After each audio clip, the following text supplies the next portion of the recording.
Donc aujourd'hui, je suis venu avec un frère, parce que c'est aussi un frère de lutte, mais lui, il fait sa lutte dans la médecine. C'est un docteur, un médecin très reconnu. Grâce à lui, aujourd'hui, on est en train d'assister au scandale de la malaria business, c'est ça. Il a découvert une tisane, l'artémisia, qui soigne la malaria. Je suis venu aujourd'hui accompagné du docteur Jérôme Mounianga, qui est menacé aujourd'hui. Viens, j'aimerais vous le présenter. Voilà, pour les personnes qui ont suivi, il y a plein de documentaires, de reportages qui tournent en ce moment sur lui. Donc avant de prendre la parole, je vais laisser le micro pour dire quelques mots, pour expliquer à la diaspora, aux Africains, l'enjeu qui concerne la santé des Africains, en quoi c'est un business, en quoi je vais le laisser prendre la parole, chacun son domaine.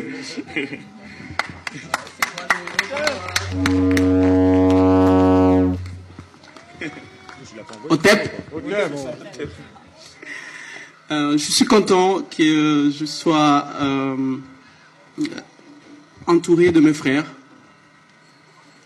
C'est comme si je me retrouve dans un pays africain. Je vois toutes les couleurs, toutes les nationalités. Peut-être il y a les gens qui ont suivi mon combat. J'ai fait plusieurs documentaires, il y a plusieurs livres qui sont écrits sur moi et sur mon combat en Afrique. Et c'est l'objet d'un film documentaire de la France Télévisions et de la RTBF qui s'appelle Malaria Business. Si vous pouvez aller sur Internet, sur YouTube, vous allez trouver le Malaria Business. Et ces combats, je l'ai commencé ici, lorsque je faisais encore ma maîtrise en biologie à Paris-Descartes. Après, je suis parti à Ottawa pour continuer mes études. Et j'ai compris que la médecine, c'est un secteur, ou la santé en général, c'est un secteur qui est oublié dans la lutte. Mais c'est là où nous avons beaucoup de morts. Aujourd'hui, des expérimentations, des expériences, on sacrifie, les peuples noirs aujourd'hui payent la lourde tribut d'être sacrifiés à l'autel des expériences des firmes pharmaceutiques occidentales, avec la complicité des non-gouvernements, avec la complicité de nos frères. Les vaccins qui sont inefficaces sont testés chaque année en Afrique. Les médicaments qui sont inefficaces sont utilisés en Afrique. Lorsqu'un financier prend le contrôle du financement, par exemple, d'une grande organisation comme l'Organisation mondiale de la santé, un financier prend le contrôle et un financier n'a qu'un seul objectif, c'est l'intérêt. Nous avons quitté le système de la santé, nous sommes maintenant dans un système de maladies. Donc nous devons créer des maladies pour avoir des bénéfices. Et aujourd'hui, c'est l'Afrique. Alors mon combat, je l'ai commencé ici, j'étais pourvu de bourse, je suis rentré en Afrique en 2017 pour continuer à faire mes recherches. Et après, aujourd'hui, mes recherches ont été reconnues partout. Et ironie du sort, c'est l'Académie de médecine française qui est la première institution mondiale à interdire mes recherches, à s'interposer. Il y a un communiqué de l'Académie de médecine de cette année en février, pour les gens qui peuvent, ça a été relayé dans tous les médias, Le Monde, Paris Match, ainsi de suite. Et l'Académie de médecine me traite de malhonnêteté scientifique. Malhonnêteté parce que je soignais mes frères. Malhonnêteté parce que je demandais qu'on puisse recourir à notre médecine. Avant cette médecine, nous, on avait une médecine. Malhonnêteté parce que je demande juste que nous avons un patrimoine culturel, médicinal qui est très riche et que vous venez avec vos firmes pharmaceutiques pour les exploiter. Malhonnêteté parce que nous déclarons que dans vos vaccins, vous n'avez pas autre chose que des molécules pour réduire la fécondité en Afrique, par exemple. Malhonnêteté parce que si nous vous disons que tel médicament que vous donnez en Afrique, ce n'est pas efficace, que vous êtes en train de programmer des maladies génétiques. Malhonnêteté parce que nous disons à Bill Gates de ne pas faire ces expérimentations sur les moustiques transgéniques, par exemple, et de les déverser ça dans le continent africain. Les moustiques OGM, aujourd'hui, c'est une expérience en Afrique. Ça, c'est une malhonnêteté. Si on vous interpelle que le peuple noir a beaucoup souffert, et nous devons lutter ensemble. Je suis fier aujourd'hui d'être à côté de vous. Et les combats de la médecine, n'oubliez pas. Dans le domaine, par exemple, de la malaria, Ça fait, aujourd'hui, nous avons plus de 500 millions de morts. Et en Afrique, ce sont les femmes enceintes et les enfants qui sont les plus touchés. Ça coûte 1,5 de croissance en Afrique. Ça fait 50% de l'absentéisme scolaire à l'école. Donc ça nous coûte autant. C'est à nous de trouver des solutions. Et j'avais proposé qu'ensemble, au niveau de l'Afrique, nous pouvons nous-mêmes développer nos médicaments. Les Chinois exploitent aujourd'hui l'Afrique. Ils développent des médicaments, je les ai venus vendre. L'Afrique est devenue la plaque tournante de faux médicaments. Et les faux médicaments aujourd'hui, selon les rapports, les rapports de l'OMS, nous sommes dans les 500, dans les 300 à 350 000 morts par an en Afrique, dit aux faux médicaments. 60% des médicaments en Afrique, c'est faux. Donc tout ce qui s'écrit comme médicaments en Afrique, c'est faux. Les vaccins, les fausses moustiquaires non imprégnées d'insecticides et autant d'autres. Aujourd'hui, la santé, c'est un business. Et c'est l'Afrique. C'est le peuple noir qui souffre. Nous pouvons, nous-mêmes, nous sommes assez intelligents peut-être. Les gens l'oublient, nous sommes intelligents. Nous pouvons créer nous-mêmes nos solutions. Travailler sur notre patrimoine culturel et résoudre nos problèmes en Afrique. Avec nos laboratoires, avec notre médecine. Elle est traditionnelle par rapport à quoi? Elle est pas traditionnelle par rapport à quoi? Parce que vous utilisez un microscope, mais si on recourt à l'histoire, nous on l'avait utilisé si on diagnostiquait des maladies, plus que vous. Donc nous devons recourir à notre patrimoine, nous devons lutter aussi et dénoncer tout ce qui s'est fait, les trafics aujourd'hui humains, et où les Noirs on les sacrifie en complicité avec le gouvernement et de fausses fondations qui partent en Afrique sous forme de philanthropes, alors qu'en réalité, ce ne sont pas des philanthropes. Ils viennent juste pour exploiter l'Afrique, faire des expérimentations en Afrique. Nous sommes, toutes les maladies, c'est nous. Ebola, c'est nous. Vous voyez ce qui s'est passé actuellement, par exemple, au Congo. C'est énorme. Mais quand on fait des... Mais pour eux, la maladie de Lyme, c'est parce qu'aujourd'hui, la France se réveille. Parce qu'on a compris que la maladie de Lyme, c'était une arme qui a été fabriquée au laboratoire aux États-Unis.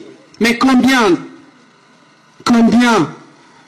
de maladies qui ont été fabriquées au laboratoire aux États-Unis qu'on est parti expérimenter en Afrique? Parce que ça touche la France, la maladie de Lyme, c'est tout le monde qui est élevé. Mais si ça touche un Africain, personne n'en parle. Personne n'en parle. Il est temps qu'on se réveille, mes frères. Chacun dans son domaine. J'ai été maltraité, j'étais mis en prison, j'étais frappé, j'ai fait tout, j'ai subi tout. Vous avez pu suivre les documentaires. J'ai subi tout ce que je pouvais subir. Et là, je me retrouve en France, après un long moment d'exil en Centrafrique, parce que j'étais frappé dans mon pays, maltraité, mis en prison, parce que j'étais en train de dénoncer les médicaments étaient faux. Et je me retrouve aujourd'hui en France. Mais ce n'est pas mon territoire. Je dois rentrer chez moi. Je rentrerai en Afrique. Je me battrai en Afrique. Et aujourd'hui, partout en Afrique, je circule un peu partout dans les pays africains. Vous pouvez, nous avons ouvert ce qu'on appelle les maisons d'Artémisia. Et nous sommes aujourd'hui dans il y a 42 maisons en Afrique. On est en train de passer dans chaque pays africain, former les gens, les instruire sur l'utilisation de cette tisane. Ils peuvent se soigner. Nous voulons seulement que l'Afrique s'approprie sa santé. La santé entre les mains des Africains. Toi, un voisin, tu ne peux pas venir diriger ma maison. Moi, je connais le problème de ma maison. Il n'y a qu'un médecin africain qui doit connaître le problème d'un malade africain. Pas un médecin français. Occupe-toi de ta maladie cardiovasculaire, obésité, ça c'est ton problème. Il n'y a pas de problème. Les maladies, c'est nous. Laissez-nous résoudre nos problèmes. Nous avons un patrimoine culturel. Merci mes frères, merci beaucoup pour les gens qui organisent de telles manifestations. Et nous sommes ensemble et on continue à lutter jusqu'à notre indépendance. Le paludisme impacte plus de 3 milliards de personnes sur la Terre et chaque année, plus d'1 million de personnes en meurent. C'est un sujet donc très préoccupant, un sujet de santé publique également, et cela importe qu'on en parle de plus en plus et qu'on parle des voies et moyens pour accélérer la lutte contre cette maladie dévastatrice. Et pour en parler avec nous aujourd'hui, dans votre numéro de page invité, nous recevons Dr Jérôme Mouyangui. Voilà, il est déjà à nos côtés. Bonjour docteur. Bonjour madame. Alors docteur Mouyangui, vous êtes médecin-chercheur, vous travaillez beaucoup dans le sens d'éradiquer le paludisme, ou tout au moins de soulager les populations africaines face à cette maladie-là. D'où est parti votre déclic? Vous avez fait une crise de paludisme et contez-nous. C'est en 2012, je revenais du terrain, parce que j'étais enquêteur à l'OMS, Afrique. On travaille beaucoup plus sur le terrain et dans des zones où on peut attraper la maladie facilement.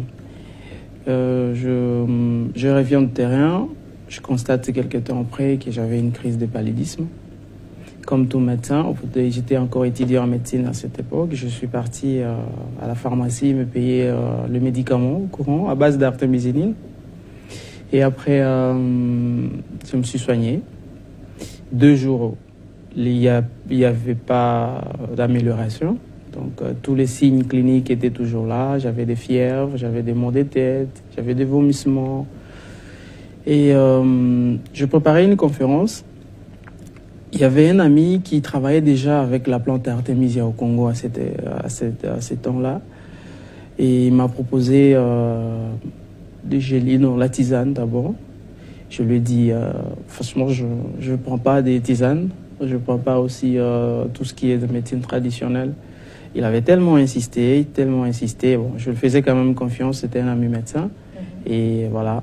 C'était mon premier contact avec la tisane d'Artemisia et je bu la tisane.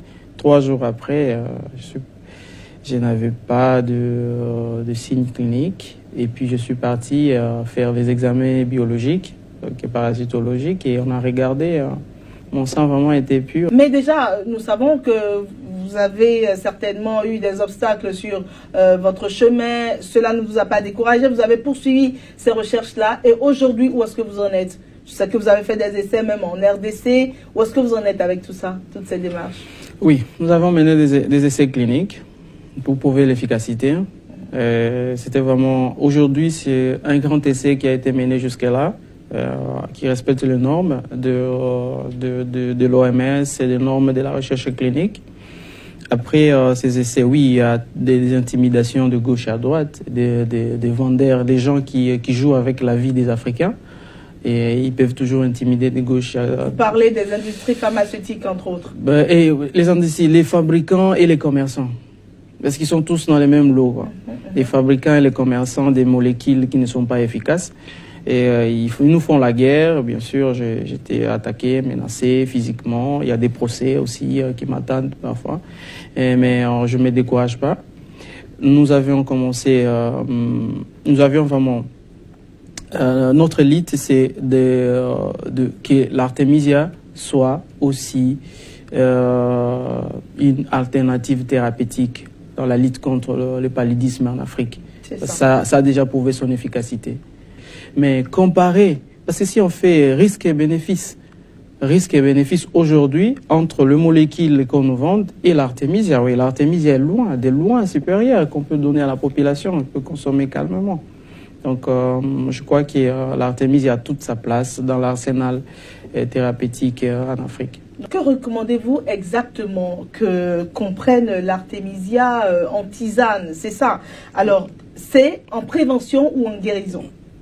C'est là aussi la complexité de l'Artemisia, ou toute sa beauté, ou la beauté de cette plante-là, ou sa magie, si je peux dire. Oui. Donc, l'Artemisia peut être... La tisane peut être prise dans les cas de prophylaxie, donc prévenir la maladie, donc malaria, et peut être aussi prise dans les cas curatifs, donc pour soigner. Mais nous préférons beaucoup plus que les gens consomment, plutôt prennent la tisane en prévention, parce que nous limitons beaucoup des dégâts. Parce qu'en prévention, nous sommes en train de... Nos études ont montré l'efficacité de l'artémisia au niveau des gamétocytes. Et c'est ça les grands réservoirs. Donc, si l'artémisia arrive à attaquer les gamétocytes, donc l'artémisia agit au niveau du foie. Et là, nous l'avons prouvé aussi avec des enzymes hépatiques, comme on dit en médecine, au niveau du foie, les transaminases et c'est les autres. Donc, nous avons montré que l'artémisia agissait et tuait beaucoup plus les gamétocytes. Et ça, c'est la plante qui peut vraiment être utilisée pour diminuer la transmission, couper la chaîne des transmissions du paludisme. Donc, on peut guérir, oui, on peut guérir, mais la chaîne de transmission est là et on va toujours revenir au même cas. Donc, l'artémisia en prophylaxie, elle est bonne. L'artémisia en curatif, elle est meilleure. C'est ça. Alors, quelqu'un qui s'est soigné avec qui a fait la prévention avec l'artémisia et tout, eh bien, n'a pas de risque de tomber encore, de faire une crise de paludisme pour combien de temps? Une question très capitale. Pour combien de temps? Je ne peux pas vous dire pour combien de temps. Ça varie suivant les organismes de chacun? Non, parce que la prévention dépend beaucoup plus aussi des systèmes immunitaires de la personne. Et c'est des questions vraiment qu'on aimerait apporter des réponses prochainement. Vous pouvez vraiment à quand cette immunité-là va jusqu'à quand. Mais nous savons que nous perdons l'immunité. Nous perdons l'immunité. Tu peux être, voyez, par exemple, j'étais là, africain, je vis en France. Pendant un temps, je vais perdre mon immunité. Ouais, et c'est la même chose pour quand on prend, quand on prend l'artémisia régulièrement. Je n'ai pas vu jusque-là une personne qui a respecté la prise, la dose, le dosage d'artémisia et qui tombe malade. Moi, je suis l'exemple vivant et il y en a plusieurs personnes qui peuvent en témoigner. Alors, docteur, nous allons déjà à la fin pratiquement de notre page invitée, mais déjà, je tiens quand même à revenir quand même sur un aspect. Vous décriez le fait que, bon, il y a des commerçants, il y a des industries pharmaceutiques qui, genre, on a l'impression que la santé des populations, c'est pas ça le souci, mais c'est la rentabilité, c'est vraiment se faire de l'argent. Mais qui dit que le commerce de l'artémisia n'en arrivera pas là? N'est-ce pas la même finalité? Parce que c'est de la commercialisation qu'on parle. Oui. Bon, je peux revenir toujours à la réponse de tout à l'heure. Quand on compare les risques et les bénéfices. Les commerces aujourd'hui des molécules qui sont là, ça coûte combien aujourd'hui? Et l'artémisia. Donc si on met le prix d'artémisia, de la tisane d'artémisia et les prix des médicaments qu'on nous vend aujourd'hui, c'est le prix d'artémisia est 5 fois ou 6 fois moins cher. Ok? En plus, moins cher et ça vous guérit vraiment. Ça vous traite. Et là, c'est plus cher, mais ça ne traite pas. Ça ne traite pas. Ça soulage. À tout exactement, ça soulage. Je crois que ça ne sera pas vraiment un commerce. Et puis, notre lutte, c'est aussi que la population s'approprie l'artémisia, que la population cultive l'artémisia, mais en respectant les normes, être bien formé par nos maisons d'artémisia, être bien formé, avoir des bonnes semences. Et donc, il y aura peut-être un système quelqu'un qui va faire un suivi si l'artémisia est bien cultivée. Et la personne respecte aussi les dosages. Et peut-être demain, après-demain, on peut peut-être vendre l'artémisia dans de grandes villes et au village, personne ne va vendre l'artémisia parce que ça va pousser dans les maisons et voilà, dans les jardins privés, ainsi de suite. On peut vendre aux gens qui n'ont pas le temps d'aller cultiver, quoi. Donc, voilà. Merci, docteur Jérôme Muyangui. Le temps est parti si vite. En tout cas, c'était un plaisir pour nous de vous recevoir sur ce plateau. Parole de médecin-chercheur, nous croyons en vos paroles. Voilà, c'était donc votre page invitée. Nous avons parlé de la lutte contre le paludisme et donc une nouvelle trouvaille en promotion actuellement, l'artémisia, qui guérirait beaucoup plus que d'autres molécules existantes déjà. Merci de nous avoir suivis. Merci, docteur. Merci, madame.